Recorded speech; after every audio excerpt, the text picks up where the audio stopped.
Salam dalam kasih Tuhan kita Yesus Kristus kepada saudara-saudara seiman di dalam Tuhan dimanapun berada.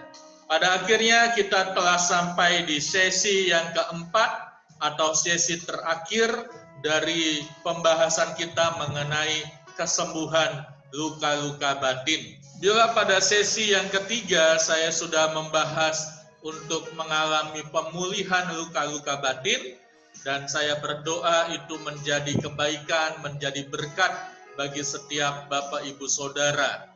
Ikuti pengajaran kesembuhan luka-luka batin ini secara teratur ya, dari video yang pertama, video kedua, ketiga, dan sampai yang keempat.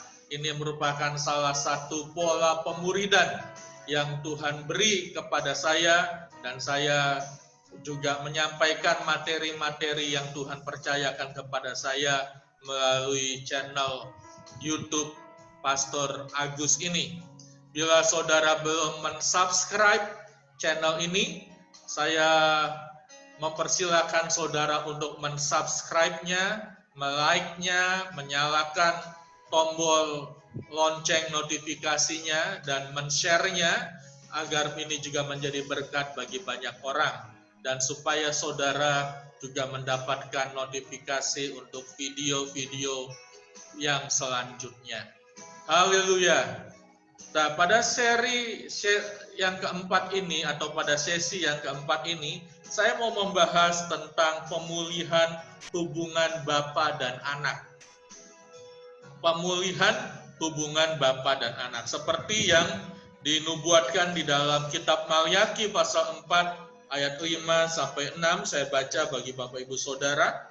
Sesungguhnya aku akan mengutus Nabi Elia kepadamu menjelang datangnya hari Tuhan yang besar dan dahsyat itu, maka ia akan membuat hati bapa-bapa berbalik kepada anak-anaknya dan hati anak-anak kepada bapa-bapanya, supaya jangan aku datang memukul bumi sehingga musnah. Ketika Yesus datang dan melayani di bumi ini, salah satu misinya adalah menunjukkan Bapa itu bagi kita.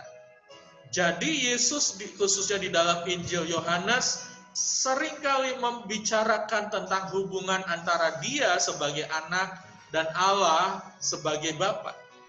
Ya. Dan dari hubungan itu, sebagai seorang ayah atau sebagai seorang bapak di tengah keluarga, maka kita patut meneladani apa yang Yesus tunjukkan mengenai Bapa Surgawi kepada kita. Kita patut meneladani karakter Bapa Surgawi, supaya karakter Bapa Surgawi itu juga ada di dalam diri setiap bapak-bapak yang ada di dunia ini, di tengah-tengah keluarga, khususnya bapak-bapak yang sebagai umat Kristiani, umat yang percaya kepada Tuhan Yesus. Nah, saya ingin menyampaikan 6 hal mengenai apa yang seorang ayah patut meneladani dari karakter Bapak Surgawi. Ada 6 karakter atau ada 6 hal yang patut diteladani dari Bapak Surgawi bagi setiap bapak-bapak yang ada di dunia ini, khususnya bagi yang percaya kepada Kristus. Hal yang pertama adalah bahwa Bapak Surgawi itu mengasihi anaknya. Saudara ingat bagaimana ketika Yesus keluar dari air, ketika dia melakukan baptisan, Bapa Surgawi menjelaskan dan mendeklarasikan, inilah anakku yang kukasihi, kepadanya aku berkenan. Jadi sebagai seorang bapa di tengah keluarga, kita patut menyatakan kasih kita kepada anak kita. Ya, seorang bapak itu jangan kaku. Ya, seorang bapak itu jangan tidak komunikatif. Harus belajar komunikatif, harus belajar menyatakan kasih. Oh Pak, saya bukan orang yang senang mengumbar kata-kata kasih. Ini bukan bicara tentang mengumbar, tapi pernyataan itu penting. Sekalipun saudara sudah menyatakannya dalam tindakan, sekalipun saudara sudah menyatakannya dalam melakukan tanggung jawab saudara sebagai seorang ayah, tapi pernyataan dari mulut dalam bentuk verbal itu penting bagi seorang anak. Jadi kita patut untuk menyatakan kasih sayang kita kepada anak kita. Ya, bukan berarti setiap hari kita harus ngomong, I love you son, I love you my boy, I love you my girl. Ya, bukan harus begitu terus setiap hari, tapi pada momen-momen tertentu kita perlu menyatakan itu. Ya, kita perlu menyatakan itu karena itu yang dilakukan Bapa Surgawi kepada Yesus ya sebagai anaknya. Nah, hal yang kedua yang perlu diteladani dari Bapa Surgawi adalah bahwa Bapa itu melindungi anaknya. Kita harus tampil sebagai seorang pelindung. Tapi juga tidak boleh berlebihan sampai anak itu akhirnya senantiasa bergantung kepada kita. Kita juga perlu melatih kemandiriannya. Namun, tampil sebagai bapak yang melindungi anaknya pada momen-momen khusus itu sangat penting sekali. Itu sangat berharga sekali. Ya, itu sangat berharga. Hal yang ketiga, Bapak juga perlu menunjukkan bahwa dia adalah pemelihara dari anaknya. Saudara masih ingat bahwa salah satu penyebab luka batin adalah karena bapak yang tidak bertanggung jawab kepada istri dan anaknya. Dia tidak memelihara istri dan anaknya. Itu menjadi salah satu penyebab luka batin. Tapi kalau seorang bapak menunjukkan bahwa dia adalah seorang bapak yang memelihara keluarganya, itu akan menjadi teladan bagi anaknya. Sekarang saya mengajak saudara untuk berpikir sedikit. Ketika saudara menikah, hal apa yang pertama kali muncul? Kalau saudara seorang wanita, ketika pertama kali saudara menikah pada hari pertama atau minggu pertama, ya, saudara sebagai seorang istri, yang muncul itu siapa? Yang menjadi teladan saudara sebagai seorang istri itu siapa? Kemungkinan besar adalah mama saudara sendiri. Saudara akan diingatkan bagaimana peranan mama sebagai istri di tengah keluarga. Kalau saudara sebagai laki-laki, saudara menikah, maka saudara akan diingatkan bagaimana ayah saudara berperan di tengah-tengah keluarga. Itu yang menjadi pedoman untuk pertama kalinya sebelum akhirnya kemudian berkembang terus ya di dalam kedewasaan sebagai istri dan kedewasaan sebagai suami di tengah keluarga. Tapi yang pertama pasti yang muncul adalah orang yang pernah kita lihat, orang yang kita ketahui bagaimana kepemimpinannya dan peranannya dalam keluarga. Lantas, kalau saudara melihat bapak saudara tidak memelihara keluarga, istri dan anaknya, tentu saja itu akan berdampak. Ya, berdampak yang satu, saudara akan mencontoh ayah yang buruk itu, atau saudara akan berusaha melawannya untuk menjadi ayah yang jauh lebih baik. Oleh sebab itu, kita sebagai seorang bapak harus memberikan teladan. Itu sesuatu yang diperlukan. Jangan sampai ketika mereka menikah, mereka tidak menemukan pattern, pola yang diturunkan oleh orang tua mereka untuk bagaimana menjadi istri atau suami yang baik, atau menjadi ayah atau ibu yang baik bagi keluarganya.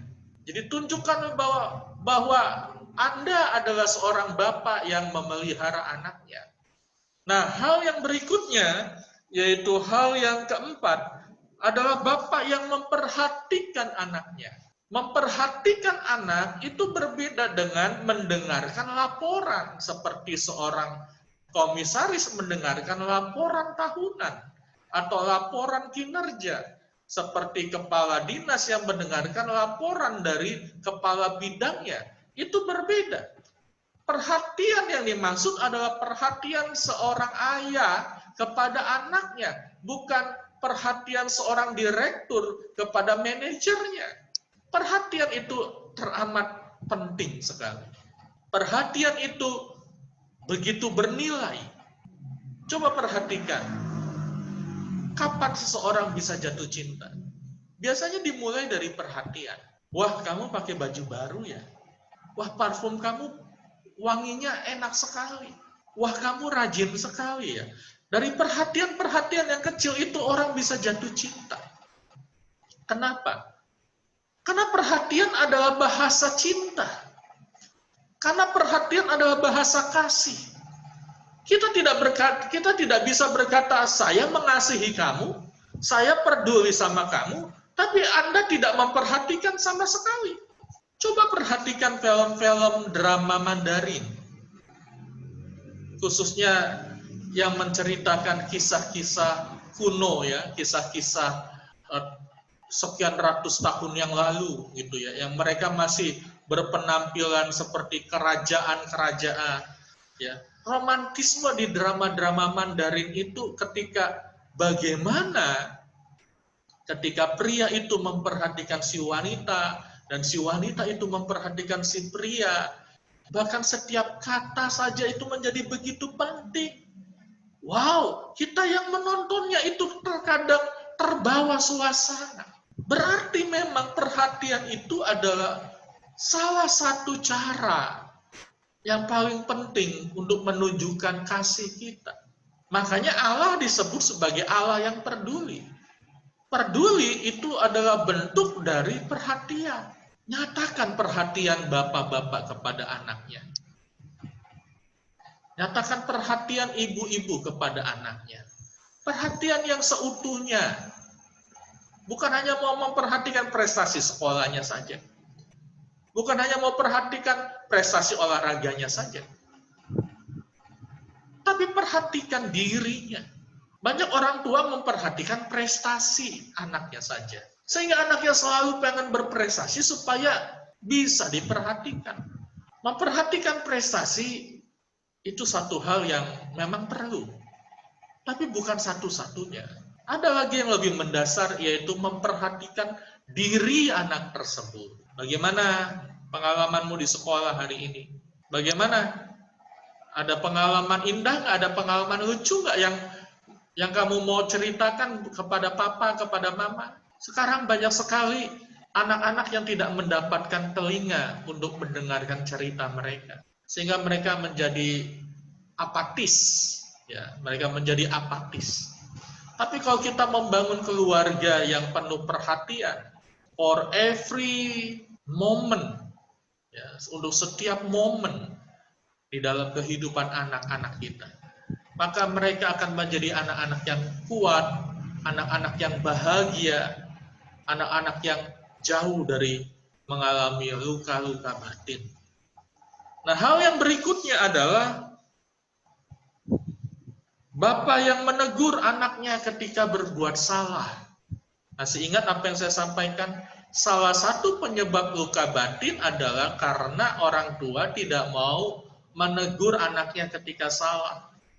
Akhirnya melahirkan anak seperti Adonia yang memberontak, yang keras, yang tidak bisa diatur, tidak bisa dinasehati. Dan ujung dari Adonia adalah binasa. Kita tidak boleh menunda sesuatu yang kita harus kerjakan.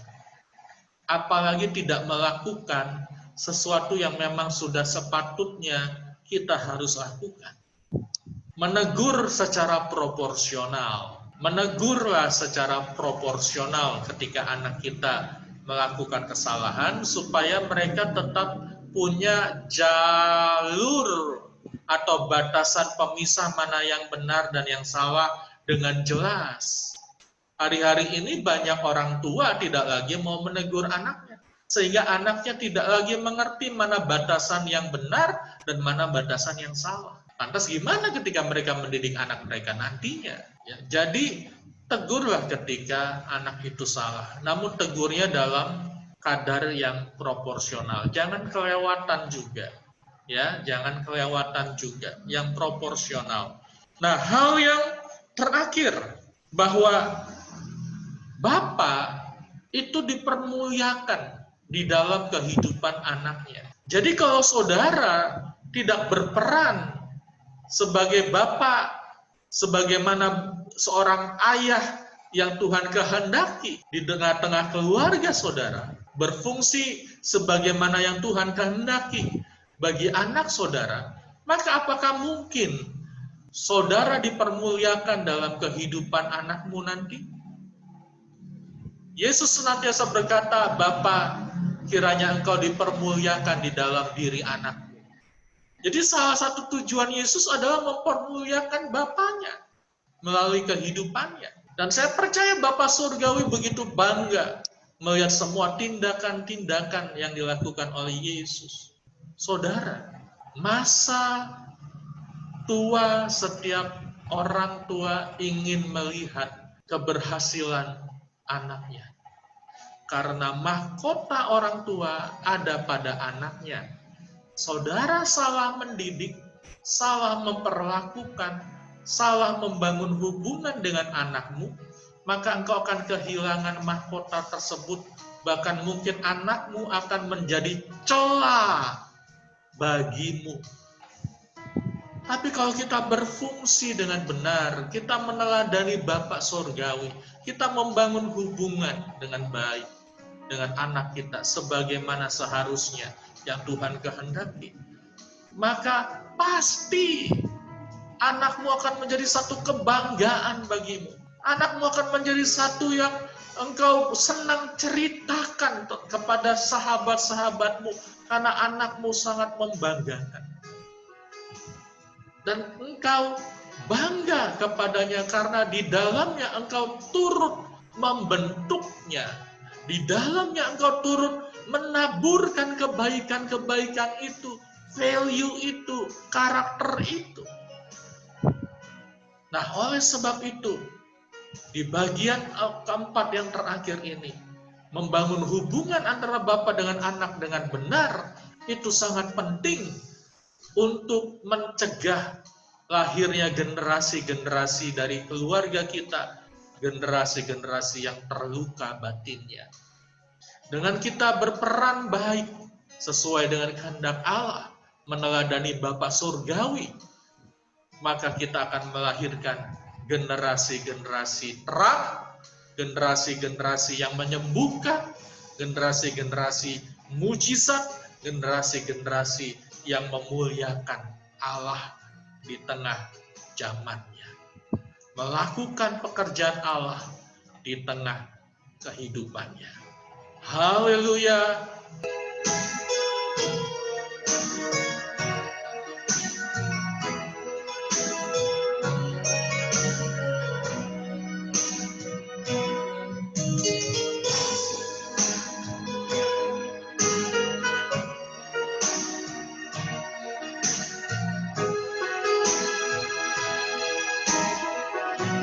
Tuhan Yesus kiranya memberkati saudara. Apa yang saya sampaikan dalam pengajaran kesembuhan luka-luka batin ini, saya berdoa menjadi berkat dan kebaikan yang luar biasa bagi saudara. Sampai berjumpa pada video yang selanjutnya. Tuhan Yesus memberkati.